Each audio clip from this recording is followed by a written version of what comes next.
महर्षि अगस्त्य से भेंट का अवसर किसी सौभाग्य से कम नहीं है। जब वो तेरे सामने आए ना, तो तू उन्हें दंडवत प्रणाम करना। तब तक भूमि से मत उठना जब तक वो तुझे आशीर्वाद ना दे दे।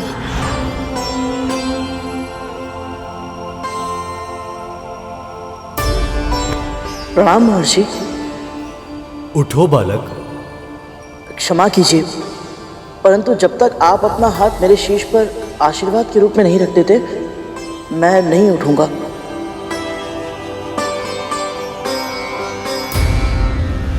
इस दासी ने तुझ पर हाथ उठाया कद्रू, और तुमने इसको दंड तक नहीं दिया। ऐसे नियंत्रित करी तुम इस विंता और उसके पुत्र को। मैं मानती हूं कद्रू कि क्रोध ना करके तुम अपनी जीवित पुत्रिका के व्रत को व्यर्थ नहीं करना चाहती, क्योंकि तुम्हारे पास ये अंतिम उपाय है अपने पुत्रों के प्राण बचाने का। पर यदि तुम इन दोनों को उनकी मर्यादा नहीं सिखाओगी तो देखना कद्रू, ये दासी एक दिन तुम्हारे शीश पर बैठकर राज करेगी और तुम सिर्फ चुपचाप देखने के सिवाय कुछ नहीं कर पाओगी। ये स्वयं तुम्हें थप्पड़ मार सकती है। तो कल्पना करो कि भविष्य में वो अपने विशाल विकट पक्षी से क्या क्या करवाएगी। तुम हंस रही हो कद्रू? स्वर्ग में तुम्हें बहुत अच्छी नींद आती होगी ना दीदी। तुम्हें स्वप्न देखने की इतनी लत लग चुकी है कि तुम दिन में भी स्वप्न देखने लगी हो। एक तो दिवा स्वप्न, ऊपर से इतना आनंददायक। हंसू नहीं तो क्या करूं?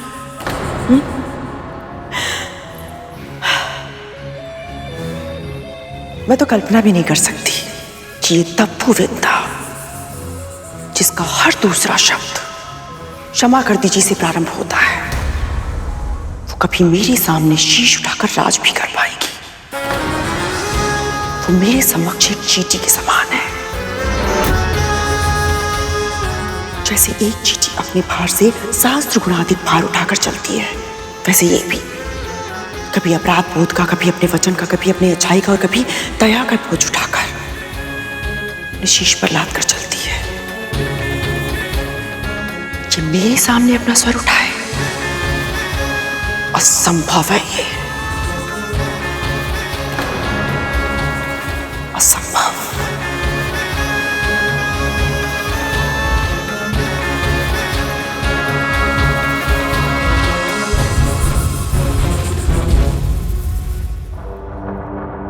सही कहा तुमने कद्रू। ये विंता एक चींटी जैसी ही है, पर किसी चींटी को सताना, उसे मारना, ये बहुत बड़ा महापाप होता है, जिसका तुम्हें आभास भी नहीं है कद्रू। कद्रू, कद्रू, बहुत बहुत धन्यवाद ऐसा उपाय देने के लिए। अब देखना कद्रू, ये छोटी सी चींटी ही तुम्हारे इतने बड़े व्रत को कैसे भंग करती है। बड़े ही हठी बालक हो तुम। आपसे हट करने की धृष्टता तो मैं स्वप्न में भी नहीं कर सकता। ये तो मेरी माँ की आज्ञा है गुरुदेव। उनकी आज्ञा का उल्लंघन मैं कभी नहीं कर सकता।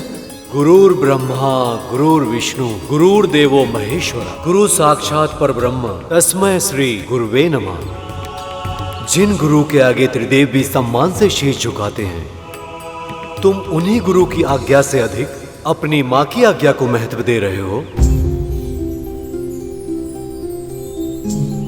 श्री गंगा जी के समान कोई और तीर्थ नहीं, श्री विष्णु के समान कोई और प्रभु नहीं, शिव के समान कोई पूज्य नहीं और माँ के समान कोई और गुरु नहीं। आप मेरे समान यह है गुरुदेव, परंतु संसार में माँ का स्थान कोई और कैसे ले सकता है भला? आप ही बताइए। तुम्हारी माँ ने तुम्हें उत्तम शिक्षा दी है गरुड़।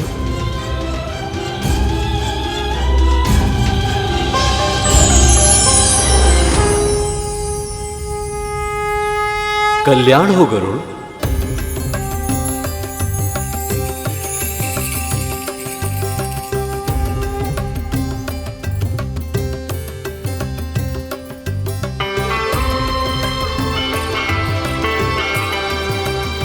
महर्षि, आप मुझे पहचानते हैं? मेरी माँ ने बताया था आप सर्वज्ञाता है, सब कुछ जानते हैं, परंतु स्वयं आपकी महानता का अनुभव करना अद्भुत है मेरे लिए। आप कैसे? जीवित पुत्री का व्रत के लिए नोनी का साग लेने आए हो ना?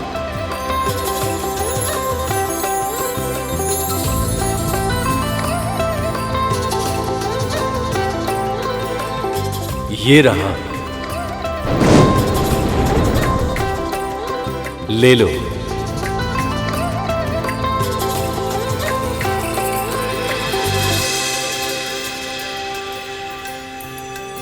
आपका बहुत बहुत धन्यवाद।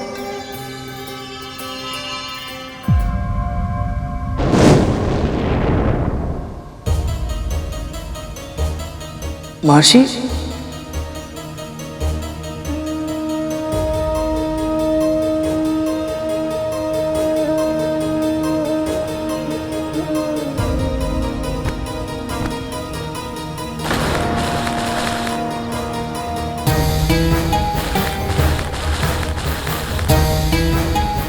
महर्षि, सही टोकरी पहचान लो और नोनी का साग लेकर जाओ।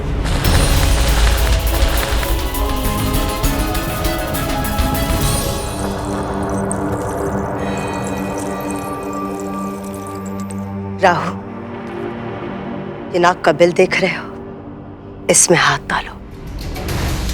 माँ, अब मैंने क्या किया? मुझे किस दोष का दंड दे रही हैं आप? दोष, दंड? क्या कह रहे हो तुम? माँ, ये दंड ही तो है। मैं नागों के बिल में हाथ डालूंगा तो नाग डस लेंगे मुझे। नाग डसने के लिए बिल में भी तो होने चाहिए ना राहु। वो महल में है, अपने अर्धमृत्यु भाइयों की सेवा कर रहे हैं, समझे? हाँ, पर फिर ये सब क्यों? चींटियां चाहिए मुझे। हाँ, मुझे तो लगा था गोबर उठाने से अधिक विचित्र कार्य है और कुछ नहीं है, पर आपने तो उससे भी अधिक विचित्र कार्य दे दिया मुझे। माँ, चींटियां क्यों चाहिए आपको?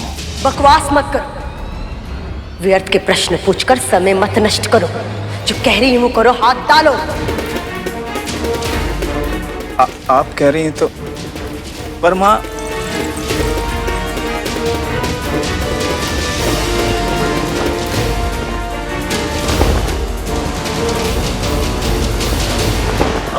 छी, माँ, ये चींटियां कैसे चल रही है मेरे तन पर? माँ, ये चींटियां तो काट रही हैं। यही तो उनकी सुंदरता है, किसी भी सतह पर चलने लगती है, बिना किसी स्वर के और बिना किसी का ध्यान आकर्षित किए। चुपचाप शीघ्र करो राहु।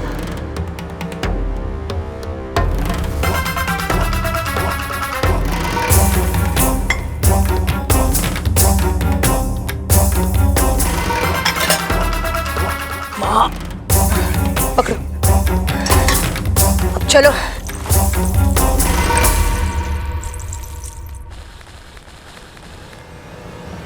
ये कैसा खेल है?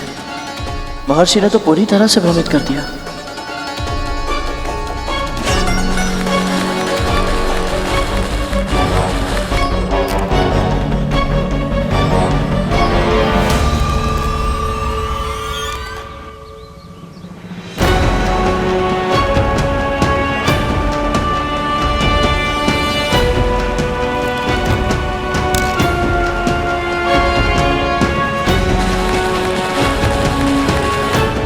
ये अंतिम अवसर है गुरु।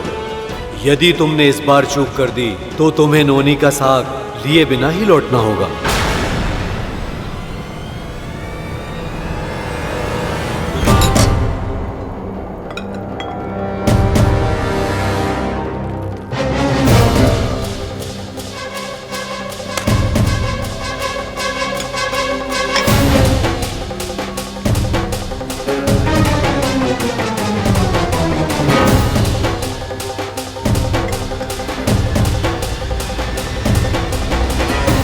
माता कद्रू के कक्ष में एक गुड़ का टुकड़ा क्यों फेंका है माँ ने?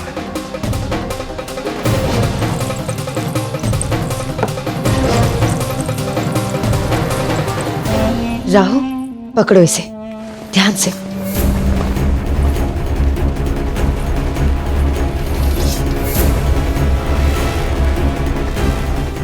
अच्छा, अब समझा। विमाता कद्रू इस चटाई पर लेटेंगे और उनके भार से दबकर सारी चींटियां अवश्य मर जाएंगी और उन्हें जीव हत्या का महापाप लगेगा और उनका व्रत भंग हो जाएगा। वाह मां वाह। नहीं रहा, इतनी शीघ्र प्रसन्न मत हो। इस कार्य को सफलता तब मिलेगी जब कद्रू विंता से दूर रहेगी और ये कार्य तुम करोगे। अवश्य मां। जाओ।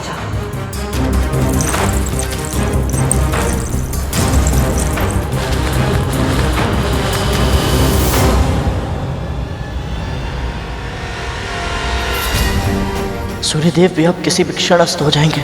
क्या करूं मैं? गहरी श्वास ले गरुड़। अन्य सभी चिंताओं को अपने मस्तिष्क से निकाल दे।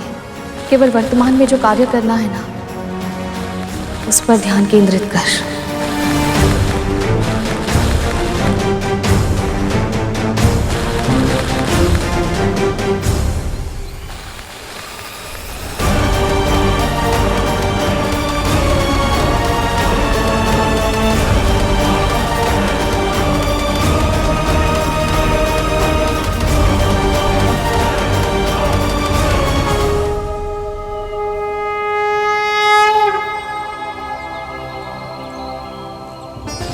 क्षमा करें गुरुदेव, मैं समझ गया। जब तक आप मुझे सिखाएंगे नहीं, मैं सही टोकरी चुनने में असमर्थ हूं।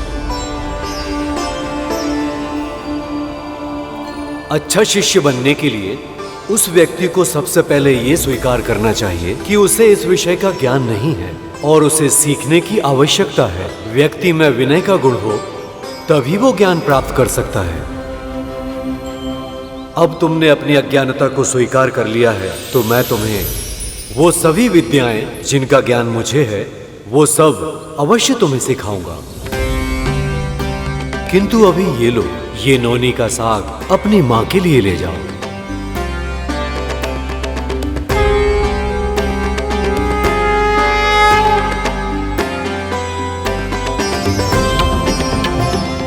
आपका बहुत बहुत धन्यवाद मौसी।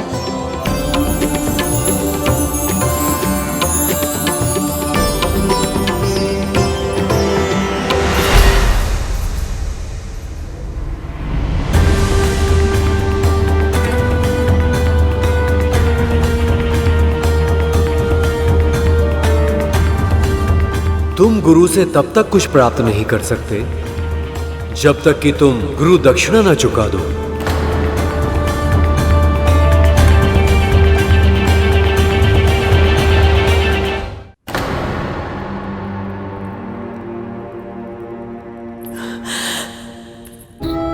मैं जानती हूं आज तुम सब बहुत कष्ट में हो। जीवन के लिए इतना संघर्ष करना होगा, कभी सोचा भी नहीं होगा तुम सबने।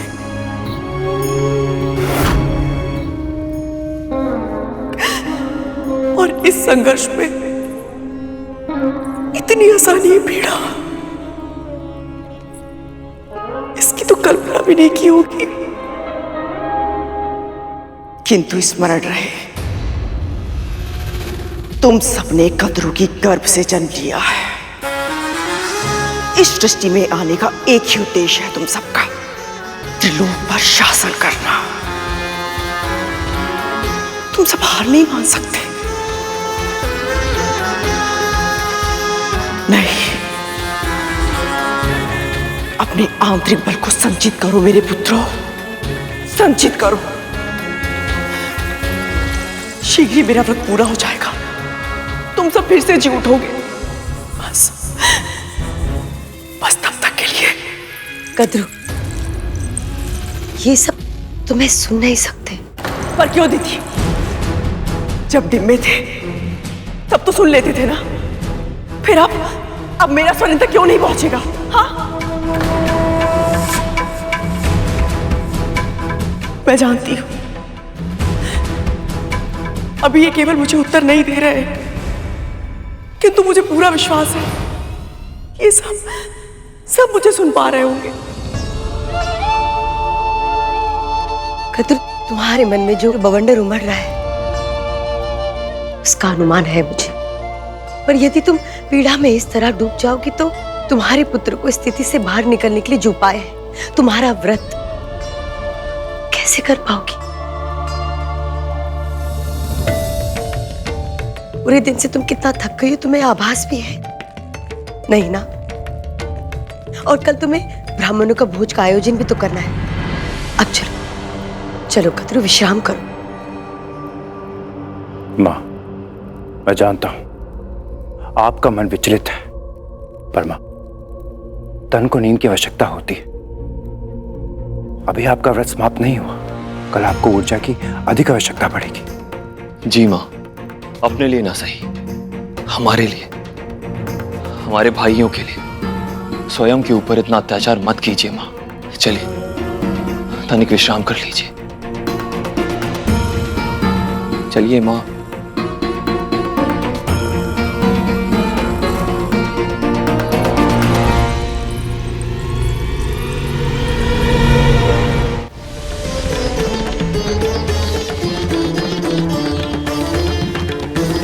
आप जैसे महान सर्वज्ञाता महर्षि को भला मैं क्या दे सकता हूँ?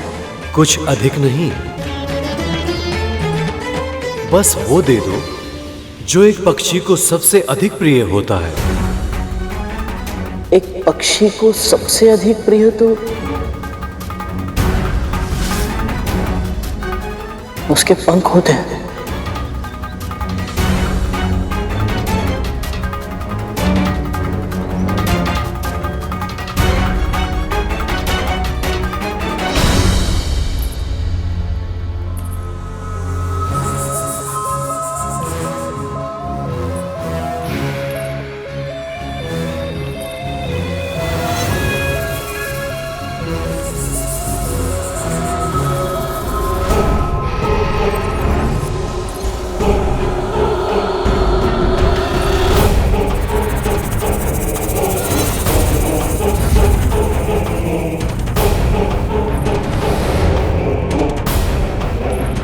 जैसे ही कद्रू इस आसन पर विश्राम करेगी, उसके भार से अनेक चींटियां मर जाएंगी और जीवित हत्या के दोष में उसके जीवित पुत्रिका का व्रत टूट जाएगा।